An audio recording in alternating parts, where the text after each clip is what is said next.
오늘 하나님께서 우리에게 주시는 말씀은 에베소서 6장 19절에서 24절까지의 말씀입니다. 에베소서 6장 19절에서 24절까지의 말씀 우리 함께 같이 읽도록 하겠습니다.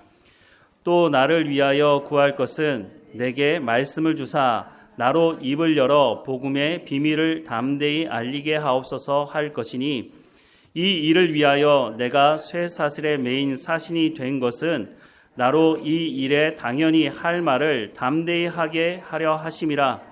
나의 사정 곧 내가 무엇을 하는지 너희도 알리려 하노니 사랑을 받은 형제요 주 안에서 진실한 일꾼인 두기고가 모든 일을 너희에게 알리리라. 우리 사정을 알리고 또 너희 마음을 위로하기 위하여 내가 특별히 그를 너희에게 보내어노라. 아버지 하나님과 주 예수 그리스도께부터 평안과 믿음을 겸한 사랑이 형제들에게 있을지어다. 우리 주 예수 그리스도를 변함없이 사랑하는 모든 자에게 은혜가 있을지어다. 아멘. 사도 바울이 서신서를 여러 개를 썼는데요. 서신서를 쓸 때 그냥 안부를 묻기 위해서, 물론 이제 우리가 편지를 쓸 때 안부를 묻는 편지를 쓰기도 하지만 단순히 안부를 묻기 위해서만 서신서를 쓴 것은 아니었습니다. 서신서를 쓸 때마다 그 목적이 있었는데요.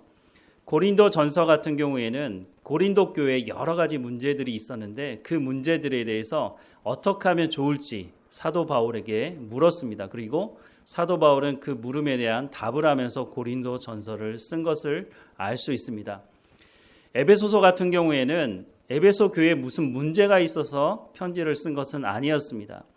그리고 에베소서는 에베소 교회에만 쓴 편지가 아니라 그것을 가지고 여러 교회에 같이 읽으라고 회람 서신으로 보냈다는 것을 알 수가 있습니다. 그러면 사도 바울은 왜 에베소서를 쓰게 됐을까? 우리가 그런 부분이 좀 궁금하게 되는데요.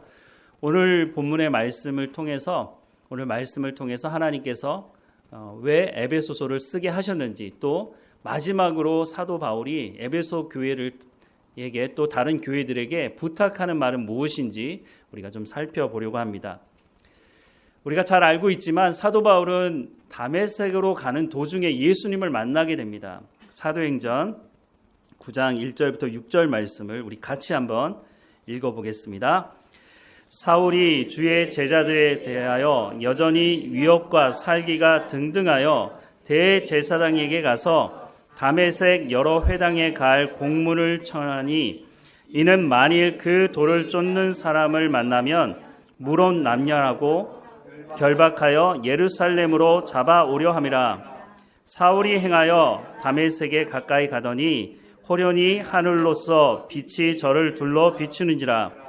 땅에 엎드러져 들음에 소리 있어 가라사대 사울아 사울아 내가 어찌하여 나를 핍박하느냐 하시거늘 대답하여 주여 누구시니까 나는 내가 핍박하는 예수라. 내가 일어나 성으로 들어가라 행할 것을 내가 이를 자가 있으리라 하시니. 제가 개혁판 성경을 기록을 했나 봐요.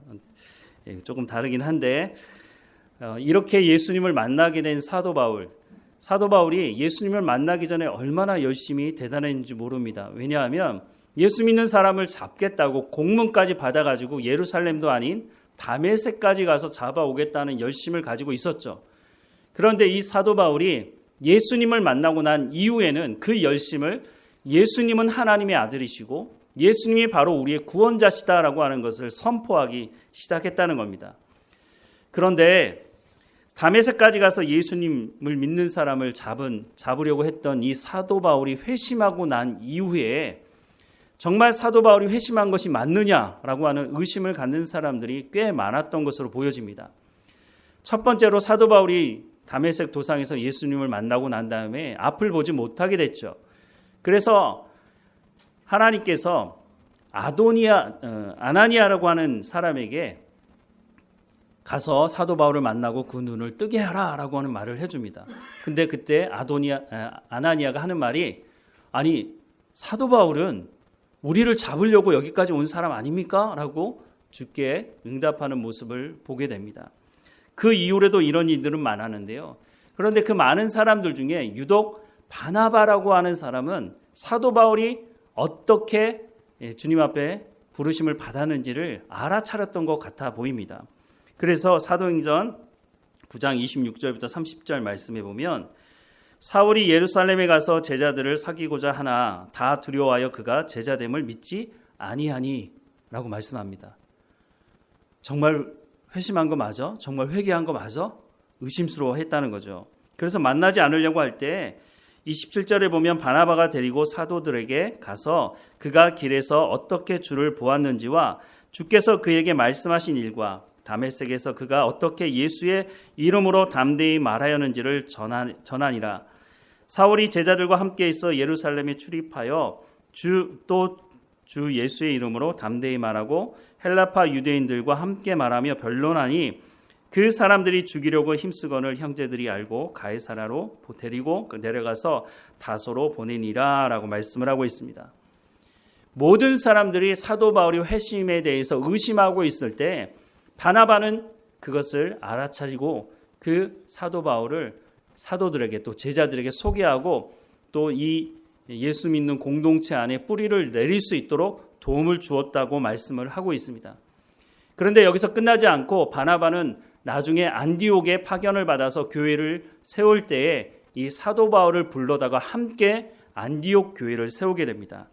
사도행전 11장 19절에서 26절 말씀을 보면 그때에 스데반의 일로 일어난 환란으로 말미암아 흩어진 자들이 베니게와 구브로와 안디옥까지 이르러 유대인에게만 말씀을 전하는데 그 중에 구브로와 구레네 몇 사람이 안디옥에 이르러 헬라인에게도 말하여 주 예수를 전파하니 주의 손이 그들과 함께 하심에 수많은 사람들이 믿고 주께 돌아오더라. 예루살렘 교회가 이 사람들의 소문을 듣고 바나바를 안디옥까지 보내니 그가 이르러 하나님의 은혜를 보고 기뻐하여 모든 사람에게 굳건한 마음으로 주와 함께 머물러 있으라 권하니 바나바는 착한 사람이요 성령과 믿음이 충만한 사람이라. 이에 큰 무리가 주께 더하여지더라. 바나바가 사울을 찾으러 다소에 가서 만남에 안디옥에 데리고 와서 둘이 교회에 1년간 모여 있어 큰 무리를 가르쳤고 제자들이 안디옥에서 비로소 그리스도인이라 일컬음을 받게 되었더라 라고 말씀을 하고 있습니다. 사도 바울을 알아봤던 바나바가 이 교회 안디옥 교회를 세우는데 이 사도 바울을 불러다가 함께 말씀을 가르치는 사역을 했다고 말씀하고 있습니다. 26절 말씀 우리 같이 한번 읽어볼까요? 만남에 안디옥에 데리고 와서 둘이 교회에 1년간 모여 있어 큰 무리를 가르쳤고 제자들이 안디옥에서 비로소 그리스도인이라 일컬음을 받게 되었더라. 아멘. 우리가 서신서를 통해서도 알 수 있지만 사도 바울은 구약 성경에 정통했던 사람이었습니다. 그렇다고 해서 자기가 하고 싶은 말을 하려고 했던 사람도 아니었고 구약 성경뿐만 아니라 예수님께서 말씀하셨던 그 말씀을 기반으로 하나님의 말씀을 가르쳤더니 어떤 일이 벌어졌다고요? 안디옥에서 비로소 그리스도인이라는 칭함을 받게 되었다고 말씀을 해주고 있습니다. 그래서 사람들은 사도 바울이 여러 교회를 개척하다 보니까 초대교회는 사도 바울의 교회다라고 말할 정도로 사도 바울이 그런 영향이 있었죠. 그런데 사도 바울은 결코 자신 스스로가 그렇게 말한 적이 없습니다.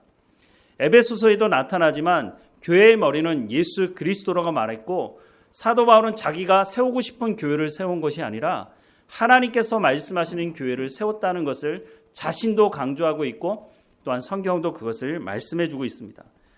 무엇보다 사도 바울이 회심하고 난 첫 시작부터 사도행전 말씀을 통해서 알 수 있는 것은 하나님의 말씀을 가르쳤다고 말씀하고 있습니다. 구약에서 약속하셨던 그 메시아가 바로 예수님이라고 하는 것을 사도 바울만큼 확실하게 증거한 사람이 없을 정도로 사도 바울은 말씀에 기반해서 사람들에게 예수 그리스도가 하나님의 아들이시고 그분이 바로 약속받은 그 구원자라고 선포했던 것을 알 수가 있습니다. 에베소서 4장 11절부터 14절 말씀에도 보면 그가 어떤 사람은 사도로 어떤 사람은 선지자로 어떤 사람은 복음 전하는 자로 어떤 사람은 목사와 교사로 삼으셨으니 이는 성도를 온전하게 하여 봉사의 일을 하게 하며 그리스도의 몸을 세우려 하심이라. 우리가 다 하나님의 아들을 믿는 것과 아는 일에 하나가 되어 온전한 사람을 이루어 그리스도의 장성한 분량이 충만한 데까지 이르리니 이는 우리가 이제부터 어린아이가 되지 아니하여 사람의 속임수와 간사한 유혹에 빠져 온갖 교훈의 풍조에 밀려 요동하지 않게 하려 함이라 라고 말씀합니다. 교회 사역에 있어서 가장 중요한 사역이 무엇이냐? 바로 하나님의 말씀을 가르치는 사역이라고 말씀하고 있습니다. 하나님의 말씀을 가르침을 어떻게 한다고요? 그리스도의 몸을 세우게 하기 위함이다 라고 말씀을 합니다. 또 하나님의 아들을 믿는 것과 아는 일에 하나가 되어 온전한 사람을 이루어 그리스도의 장성한 분량에 충만한 데까지 이르게 하기 위해서 하나님 말씀을 가르쳐야 한다고 말씀합니다.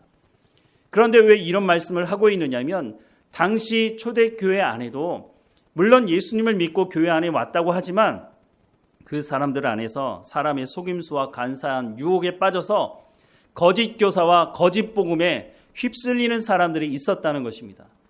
그러니 더더욱 하나님의 말씀을 제대로 가르쳐야 하고 제대로 가르침을 받았을 때 그리스도의 몸이 세워지고 하나님의 아들을 믿는 것과 아는 일에 하나가 되고 그리스도의 장성한 분량까지 이룰 수 있고 사람의 속임수와 간사한 유혹에 빠지지 않고 세상의 교훈에 휩쓸리지 않을 수 있다라고 하는 말씀을 해주고 있는 것입니다. 오늘 우리가 살아가는 이 시대도 마찬가지 아닙니까? 교회 안에도 보면 나 상처받았어. 이렇게 입에 달고 다니는 사람들이 있습니다. 이런 사람들은 수년이 지나도 똑같은 말을 하게 되고 성장하지 못하는 모습을 가지게 되는 것을 알 수 있습니다. 그 이유는 하나님의 말씀을 제대로 듣지 못했기 때문입니다. 물론 말씀이 선포돼도 자신이 듣지 않겠다고 마음을 먹고 있다면야 소용이 없겠지만 하나님의 말씀이 제대로 선포되기만 한다면 이런 나 상처받았어 라고 한다든가 사람의 속임수나 간사의 유혹에 빠지지는 않을 수 있을 것입니다.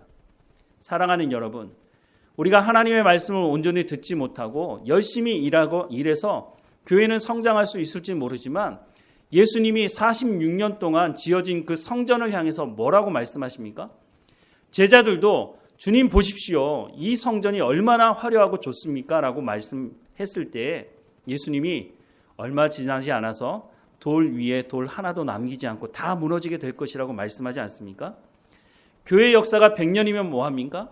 하나님의 말씀이 제대로 선포되지 못하고 하나님의 말씀을 듣지 못하고 순종하지 못하는 일이 있는 교회라면 예수님이 오셔서 이 교회를 헐라고 말씀하지 않을까 하는 생각을 합니다.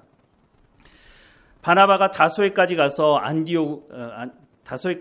사도 바울을 안디옥까지 데려와서 함께 말씀을 가르치는 사역을 했다는 것을 오늘 우리는 귀담아 들어야 합니다. 오늘 교회가 담임 목사를 청빙할 때 대체적으로 이렇게 하지 않습니다. 그냥 이력서 받아서 그것을 점검하고 설교 한번 들어보고 그리고 청빙을 결정하는 일이 흔합니다. 정말 말씀을 잘 가르치는 분인지 정말 그것을 점검해서 찾아가서 우리에게 말씀을 가르쳐 달라고 하는 교회가 있는지 참 의문이 들기도 합니다. 교회를 개척하면서 복된 말씀 교회라고 이름을 지었습니다. 하나님의 말씀이 복의 근원이기 때문에 그렇기도 하지만 하나님의 말씀을 가르치는 곳이어야 하고 성도들은 하나님의 말씀을 듣고 삶의 현장에서 성령의 열매를 맺어가야 하기 때문에 그래서 복된 말씀 교회라고 짓게 되었습니다. 한국 교회가 엄청난 속도로 성장하던 시대가 있었죠.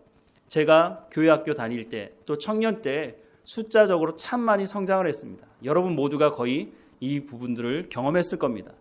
그런데 얼마 지나지 않아서 교회가 추락하기 시작하는데 정말 무섭게 추락하는 모습도 우리가 목격하고 있습니다.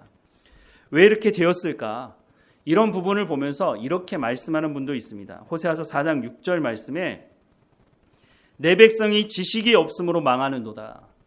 이스라엘 백성들이 자신들은 선택된 백성이라고 그렇게 말을 했지만 결국은 하나님을 아는 지식이 없어 망하게 되었다고 북이스라엘도 마찬가지지만 남유다는 더했다고 성경은 말씀해 주고 있습니다. 혹시 우리가 여기에 머물러 있지는 않은가? 그래서 어떤 분들은 우리가 이와 같은 상황이니 돌이켜야 한다고 주장하는 분들도 있습니다. 그런데 대부분의 분들이 말만 하지 실제적으로 하나님 말씀으로 돌아가려고 하지는 않는 것 같아 보입니다. 사람들이 교회를 떠나는 중요한 이유가 교회가 교회답지 않기 때문이라고 합니다. 맞습니다. 교회가 교회답지 않다는 이유는 뭡니까? 하나님의 말씀이 제대로 선포되지 않고 제대로 선포된다 할지라도 하나님의 말씀을 듣고 순종하는 삶을 살지 않으니까 교회가 교회답지 않을 수밖에 없는 것입니다. 많은 사람들이 믿음은 들음에서 나며 들음은 그리스도의 말씀으로 말미암는다는 로마서 말씀을 알고 있습니다. 그런데 알고는 있지만 그렇게 살아가려고 하지 않습니다. 왜냐하면 그만한 대가를 지불해야 하기 때문이기도 한 것입니다. 성경은 생명이 회복될 수 있는 길을 말씀해주고 있습니다. 그렇다면 우리가 그 길을 가면 되는 것입니다. 그런데 참 놀라운 것은 먹고 마시고 행사하는 데는 엄청난 재정을 쏟아붓지만 하나님의 말씀을 듣고 그 말씀을 배우고 순종하는 삶을 살아가기 위해서는 시간도 재정도 들이는 것을 아까워하는 것처럼 보입니다. 요즘에는 주요 도시마다 KTX가 다 깔려 있어가지고 여기서도 서울까지 가는데 한 2시간이면 충분히 가는 교통편이 생겼습니다. 그래서 많은 지방에 살고 있는 대학 입시를 앞두고 있는 학생들이 이곳에도 학원이 있는데 서울까지 학원을 다니는 친구들이 있습니다. 많은 비용이 들겠죠. 그런데 그렇게까지 하는 이유는 서울에 더 잘 가르치는 선생님들이 있기 때문에 그 학원을 찾아가는 것이겠죠. 신앙생활 하는 분들 중에서도 자기의 자녀들을 그렇게 하는 분들이 있습니다. 거의 모든 부모님들이 재력만 받침이 된다면 아이들에게 이런 교육을 시켜주고 싶은 마음이 있을 겁니다. 그것이 문제라고 말씀을 드리는 것은 아니지만 신앙을 가진 분들 중에 또 이렇게 말하는 분들이 있습니다. 아니, 신앙보다 공부가 더 중요하단 말이야? 이렇게 말하는 분들이 있는데 대부분 그런 분들 얘기 들어보면 그분들도 말만 그렇게 할 뿐이지 돈이 없으니까 그렇게 못한다고 생각을 하는 것 같습니다. 신앙의 기초를 정말 쌓아야 할 때 예배 자리에 참석하지 못하고 하나님 말씀을 듣지 못하고 공부하는 데 집중하고 그래서 성공할 수는 있겠죠. 더욱 돈을 많이 들여서 좋은 학원에서 가르침을 받아서 더 좋은 대학에 갈 수도 있겠죠. 그런데 과연 그 아이들이 좋은 대학에 가고 성공해서 정말 믿음 생활을 잘 할까 하는 의문을 가지게 됩니다. 왜냐하면 부모님들이 암묵적으로 가르치고 있지 않습니까? 예배보다 공부하는 게 더 중요하다. 하나님의 말씀을 듣는 것보다 성공하는 것이 훨씬 더 중요하다라고 하는 것을 말은 그렇게 하진 않겠지만 암묵적으로 그렇게 가르치고 있는데 과연 성공하고 난 이후에 좋은 대학에 간 이후에 정말 신앙생활을 잘 할까? 그런 생각을 해봅니다. 대형 교회일수록 이런 경우들이 더 많은데 그런 자녀들이 이래저래 생활하다가 성공하고 난 뒤에 교회에 찾아오는 경우가 있습니다. 그러면 신앙생활 제대로 하면 참 좋을 텐데 그렇지 못하고 자기의 사회적인 지위를 가지고 성공한 것을 가지고 그 재력을 가지고 또 부모의 후광을 힘입어서 교회에서 항존지게 되고 그래서 교회에 문제를 일으키는 사람들이 적지 않다는 것도 사실입니다. 혹시 자녀들에게 여러분 성경 공부 과외를 시켜보신 적이 있습니까? 제가 목회하면서 성경 공부 과외를 한 2번 정도 해본 적이 있습니다. 부모님들이 찾아오셔서 내 아이 성경 공부 좀 가르쳐 달라고 그래서 제가 교육 전도사로나 또 부교육자로 힘들 때 재정적으로 힘들 때 도움을 받은 적이 있습니다. 그런데 그 외에는 누구도 자기의 자녀들에게 하나님의 말씀을 가르쳐 달라고 그렇게 말하는 분들을 찾기가 쉽지 않습니다. 하나님의 말씀은 교회 가서 들으면 되지 뭐. 이 정도로 생각하는 것 같습니다. 그것만 해도 다행이라고 생각이 들기도 하지만 제가 교회 사역을 하면서 또 한 가지 알게 된 것 하나는 하나님의 말씀을 듣기를 사모하는 성도들이 모인 교회임에도 불구하고 목회자가 하나님의 말씀을 제대로 가르치기 위해서 공부하겠다고 하면 그것은 별로 달가워하지 않은 것을 보게 되었습니다. 참 이상하지 않습니까?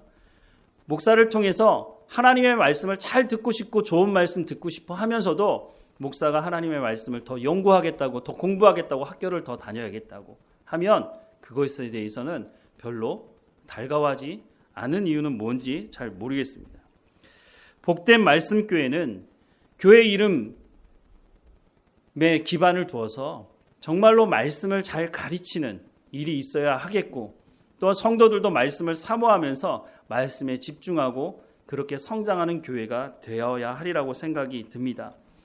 한 가지 우리가 분명히 기억할 것이 있는데, 제가 은퇴하려면 아직 멀었지만 나중에 복된 말씀 교회는 새로 담임 목사를 청빙할 때 앞서 말씀을 드린 것처럼 그분이 정말로 하나님의 말씀을 잘 가르치는 분인가, 그것이 우리가 분간이 될 수 있는 실력이 있어야 되기도 하겠지만, 그렇다면 그때는 찾아가서 우리에게 하나님의 말씀을 가르쳐 달라고 바나바가 사도 바울을 안디옥으로 모셔왔던 것처럼 우리도 그와 같이 해야 하지 않을까 하는 생각을 해보게 됩니다.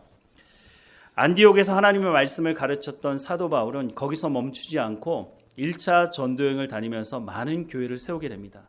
그리고 끝나고 2차 전도여행을 갈 때 바나바와 갈라서게 되지만 2차, 3차 전도여행을 다니면서 끊임없이 하나님의 말씀을 가르쳤던 것을 볼 수 있습니다. 사도 바울이 했던 것은 다른 것 없습니다. 처음부터 끝까지 하나님의 말씀을 가르치는 사역만 했다는 것입니다. 그러면서 참 많은 어려움도 당하게 됐죠. 고린도후서 11장 23절부터 31절 말씀 우리 같이 한번 읽어보겠습니다. 23절부터 같이 읽겠습니다. 저희가 그리스도의 일꾼이냐 정신없는 말을 하거니와 나도 더욱 그러하도다.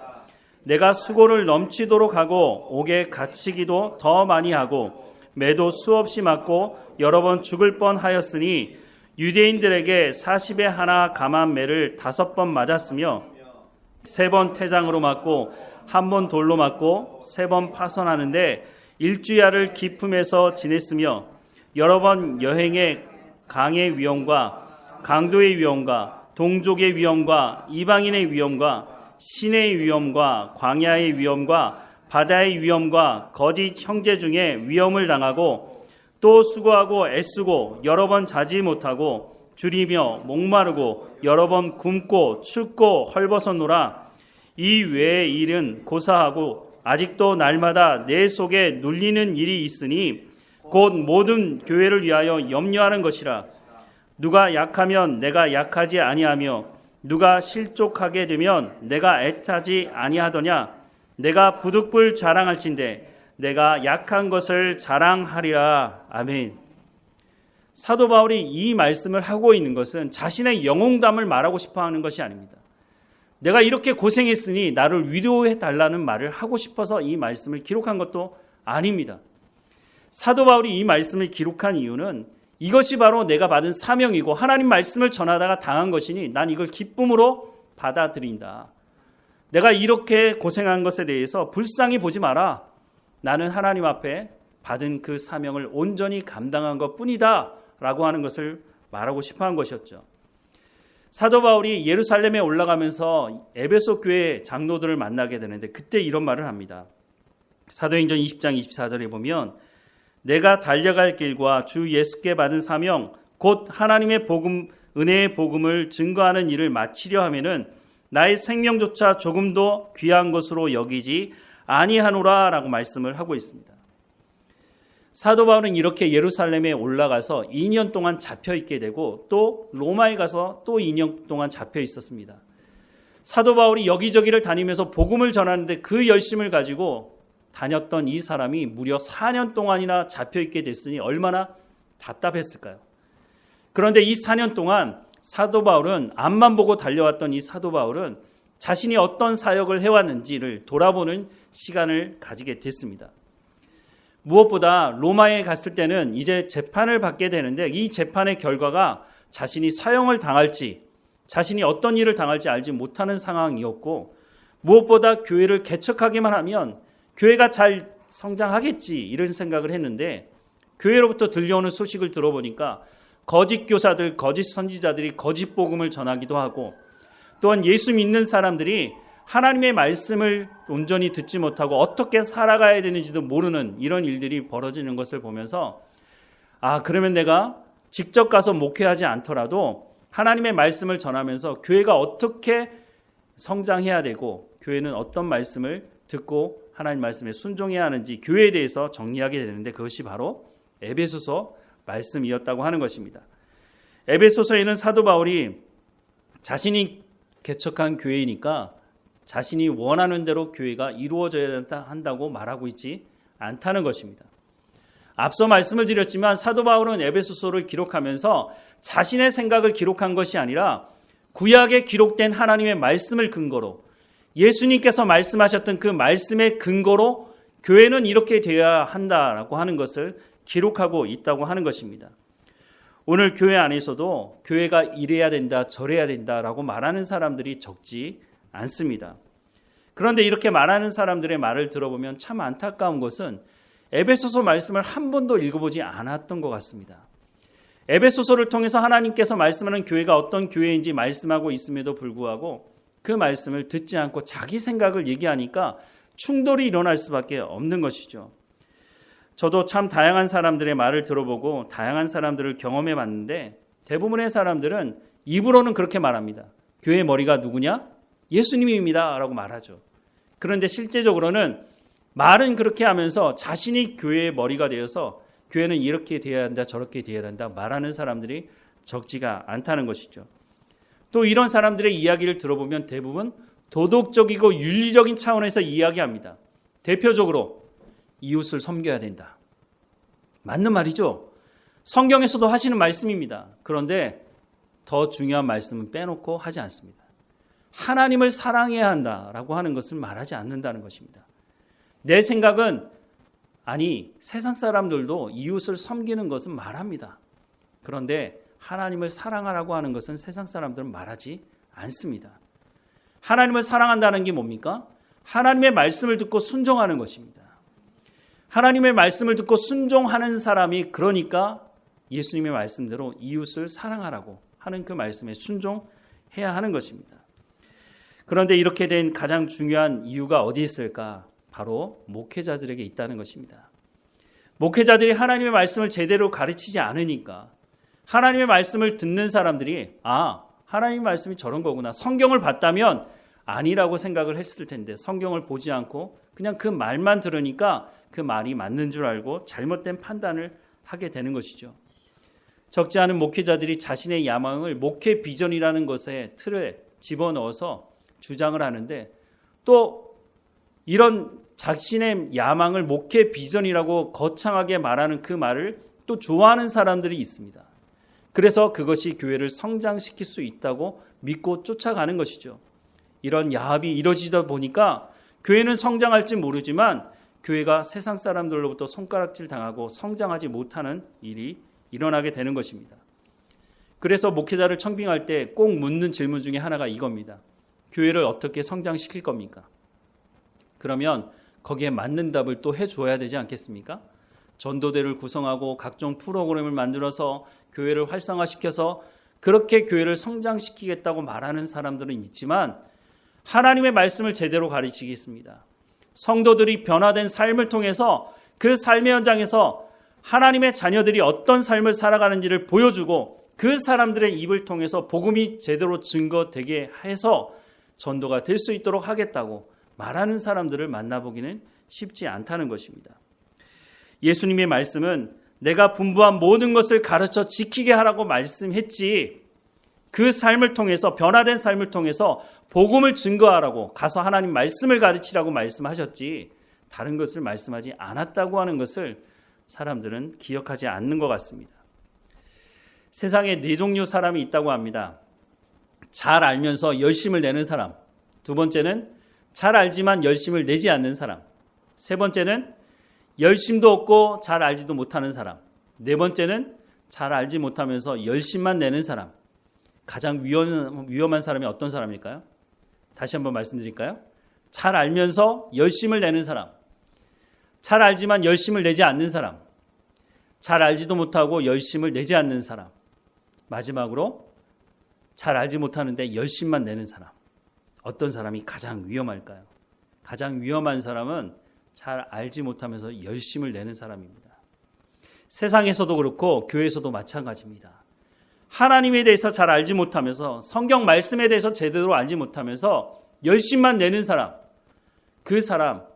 근데 그런 사람들을 대체적으로 사람들이 뭐라고 얘기하는지 아십니까? 믿음이 좋다고 얘기합니다. 성경에서 말하는 믿음은 하나님이 어떤 분이신지를 알고 그 말씀에 순종하는 사람을 믿음 있는 사람이라고 말하는데, 대부분 교회에서는 그런 건 둘째치고 교회에서 열심히 일하는 사람을 믿음 좋다고 말을 합니다. 그런데 자세히 보십시오. 대부분 그런 사람들이 교회에서 문제를 일으킬 때가 많습니다. 왜냐? 내가 이렇게 열심히 일했는데 날 인정해 주지 않아? 라고 해서 사람들을 힘들게 하기도 하죠. 그 대표적인 사람이 성경에 보면 바리새인들입니다. 바리새인들의 열심이 얼마나 대단했는지 모릅니다. 그런데 그 바리새인들을 향해서 예수님 뭐라고 말씀하십니까? 회칠한 무덤이라고 말씀하시고 예수님이 욕까지 하면서 책망했던 사람들이 바로 바리새인들이었다고 하는 것입니다. 사랑하는 여러분, 오늘 우리가 살아가는 이 교회 안에 하나님께서 말씀하시는 교회를 만들어 가야 하지 않겠습니까? 복된 말씀 교회로 우리를 불러주신 이유가 뭡니까? 하나님께서 기뻐하시는 교회를 만들어 가라고 하는 말씀을 하고 있는 것입니다. 우리가 하나님의 부르심을 받았다면 그 부르심에 합당한 삶을 살아가라고 성경은 우리 가운데 분명히 말씀해 주고 있고 그 길을 제시해 주고 있는 것입니다. 그런데 입으로만 예수 그리스도가 머리라고 말씀하고 우리의 삶은 그렇지 않다면 우리도 똑같은 교회를 어지럽히는 사람들과 똑같은 바리새인들과 같은 삶을 살아갈 수 있다는 것을 말씀해 주고 있습니다. 지난 26차례 에베소서 말씀을 가지고 말씀을 전했습니다. 금방 지나온 것처럼 생각이 들지만 무려 26번, 오늘까지 27번째 말씀을 전하고 있습니다. 이것으로 충분하다고 생각하지는 않습니다. 하지만 우리가 이 말씀을 들었다면 물론 부족하지도 않다고 생각이 듭니다. 우리가 이 말씀을 자꾸 듣고 잊어버리니까 그래서 유튜브에 매주에 한 주씩 말씀을 전했던 그 말씀만 따로 또 올려서 여러분들 좀 들을 수 있도록 만들어 놓으려고 합니다. 여러분, 말씀을 다시 한번 들으면서 하나님께서 말씀하시는 교회는 어떤 교회인지, 그러면 나는 이 교회에 합당한 삶을 살아가고 있는지 우리 삶을 점검하면서 하나님께서 말씀하는 교회로 우리가 성장하기를 간절히 소망합니다. 우리가 안다고 하는 것은 머리로 아는 것을 안다고 말하지 않습니다. 우리의 삶에 열매가 맺어지지 않는다면 그것을 안다고 말할 수는 없는 것이죠. 에베소서 4장 21절부터 24절에 이런 말씀을 하고 있습니다. 진리가 예수 안에 있는 것 같이 너희가 참으로 그에게서 듣고 또한 그 안에서 가르침을 받았을진데 너희는 유혹의 욕심을 따라 썩어져가는 구습을 따르는 옛사람을 벗어버리고 오직 너희의 심령이 새롭게 되어 하나님을 따라 의와 진리의 거룩함으로 지으심을 받은 새 사람을 입으라 라고 말씀합니다. 이것은 하나님의 약속입니다. 우리를 부르신 하나님께서 의와 진리의 거룩함으로 지으심을 받은 새 사람을 입도록 하시겠다고 약속하고 있는 겁니다. 우리가 이 말씀대로 순종하기만 하면 된다고 말씀하고 있습니다. 그러면 우리가 하나님의 마음을 기쁘시게 하는 교회가 될 수 있다는 것이죠. 이런 말씀이 있습니다. 하루를 연습하지 않으면 내가 알고, 이틀을 연습하지 않으면 비평가들이 알고, 만약 사흘을 연습하지 않으면 그때는 대중들이 알게 될 것이다 라는 말을 한 사람이 있습니다. 우리가 경건의 삶을 살아가는 것도 마찬가지입니다. 우리가 하루 말씀을 듣지 않고 보지 않으면 내가 알죠. 하지만 그것이 반복되게 되면 주변 사람들이 알게 되는 것입니다. 우리가 지금까지 신앙생활 해온 것, 그 기반에서 하나님 말씀을 보지 않아도 어느 정도는 살아갈 수 있습니다. 하지만 아무리 프로 선수라 할지라도 연습하지 않으면 그 밑바닥이 드러나게 되어 있는 것입니다. 하나님의 말씀을 듣고 우리가 삶을 살아가는 훈련을, 경건의 연습을 하지 않으면 우리의 실력이 드러나게 되어 있다고 하는 것입니다. 그래서 우리가 성경을 손에서 놓아서는 안 되는 것입니다. 성경 말씀을 읽지 못한다면 말씀을 들으십시오. 그래서 유튜브를 계속해서 우리가 현장에 와서 예배 드릴 수 있지만 그러지 못하는 분들을 위해서 유튜브를 계속 운영을 하려고 하는 것입니다. 사도 바울이 마지막으로 에베소 교회에게 부탁하는 것을 오늘 본문은 기록을 하고 있습니다. 19절과 20절 말씀인데요. 우리 같이 한번 읽어보도록 하겠습니다. 또 나를 위하여 구할 것은 내게 말씀을 주사 나로 입을 열어 복음의 비밀을 담대히 알리게 하옵소서 할 것이니 이 일을 위하여 내가 쇠사슬에 매인 사신이 된 것은 나로 이 일에 당연히 할 말을 담대히 하게 하려 하심이라. 사도 바울이 에베소 교회 성도들에게 부탁하는 기도의 제목인데요. 또 다시 한번 제가 읽어보겠습니다. 또 나를 위하여 구할 것은 내게 말씀을 주사 나로 입을 열어 복음의 비밀을 담대히 알리게 하옵소서 할 것이니 이 일을 위하여 내가 쇠사슬에 매인 사신이 된 것은 나로 이 일에 당연히 할 말을 담대히 하게 하려 하심이라 라고 말씀하고 있습니다. 저도 여러분들에게 부탁을 드립니다. 제가 하나님의 말씀을 제대로 전할 수 있도록 여러분들이 기도해 주시기를, 후원해 주시기를 부탁을 드립니다. 사탄이 교회를 공격할 때 가장 먼저 가장 집중적으로 공격하는 사람이 누구겠습니까? 모든 성도들을 공격하려고 하겠지만 가장 집중적으로 공격하려고 하는 대상이 바로 목회자일 것입니다. 목회자가 제정신 차리지 못하고 하나님의 말씀을 제대로 전하지 않는다면 성도들이 잘못된 정보로 정말 잘못된 말씀을 듣고 잘못된 생활을 하게 되겠죠. 물론 깨어있는 성도들 중에는 그렇지 않은 사람들도 있겠지만 사탄이 가장 먼저 공격을 집중적으로 하려고 하는 것은 목회자일 것입니다. 그래서 목회자가 더 깨어서 하나님 말씀에 더 집중하려고 하기도 하는 것이죠.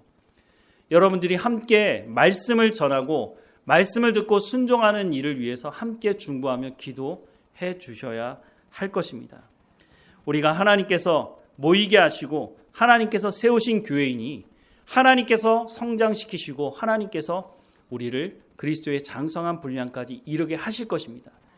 그렇게 하기 위해서 하나님의 말씀을 가르치라고 말씀하시니 저는 하나님의 말씀을 최선을 다해서 가르치려고 할 것입니다. 그렇다면 여러분들은 하나님 말씀 듣기를 사모함으로 나와야 할 것이고 또 하나님 말씀을 사모함으로 들었다면 삶의 현장에 돌아가서 그 말씀대로 순종하는 삶을 경건의 훈련을 하셔야 할 것입니다. 그러면 주님 오시는 그날에 우리에게 착하고 충성된 종이라고 네가 적은 일에 충성하였으므로 주인의 즐거움에 참여하라고 하는 말씀을 들을 수 있을 것입니다. 우리가 이곳에서 예배를 시작하면서 복된 말씀 교회가 어떻게 성장해야 할 것인지 어떤 방향으로 나가야 할 것인지 제가 드리는 말씀이 아니라 성경에서 하는 말씀대로 우리는 그렇게 나가려고 합니다. 모두가 이 말씀을 붙들고 하나님이 기뻐하시는 교회로 성장되는 우리 모두가 되기를 주님의 이름으로 축원합니다. 사랑하는 하나님, 우리를 복된 말씀 교회로 불러주셔서 감사합니다. 하나님 말씀을 듣기를 사모하는 마음으로 나왔습니다. 하나님 각 사람 가운데 하나님께서 말씀해 주시고 또한 말씀을 전하는 제 가운데 하나님 말씀을 붙여주셔서 하나님 말씀을 담대히 전하게 하시며 듣는 성도들이 하나님 말씀을 마음에 새기고 삶의 현장으로 돌아가서 성령의 열매를 맺는 삶을 살아갈 수 있도록 은혜를 허락해 주옵소서. 사탄이 우리의 믿음을 흔들어 놓으려고 할 때 말씀으로 대적하게 하시고 예수님이 그렇게 승리하셨던 것처럼 우리도 그리스도의 장성한 분량에 이르는 삶을 살아갈 수 있도록 은혜를 허락해 주옵소서. 하나님이 한 주일의 삶을 살아갈 때에 하나님의 말씀의 기준을 붙들고 살아가게 하시고 하나님 지혜가 필요한 자에게 지혜를 허락해 주시며 건강을 필요한 자에게 건강을 허락해 주시고 재력이 필요한 자에게 재력을 허락해 주셔서 이 모든 것을 가지고 하나님의 영광을 드러내는 삶을 살아가는 우리의 삶이 될 수 있도록 은혜를 허락해 주옵소서. 하나님의 마음을 기쁘시게 하는 교회로 성장하게 하시고 하나님의 말씀을 듣기를 사모하는 자들이 와서 하나님 말씀을 듣고 삶이 변화되며 하나님을 닮아가는 놀라운 경험들이 있는 시간이 될 수 있도록 하나님 인도해 주옵소서. 하나님 우리를 통해서 하나님의 영광이 드러나게 하실 하나님을 찬양하고 예수 그리스도 이름으로 기도드립니다. 아멘.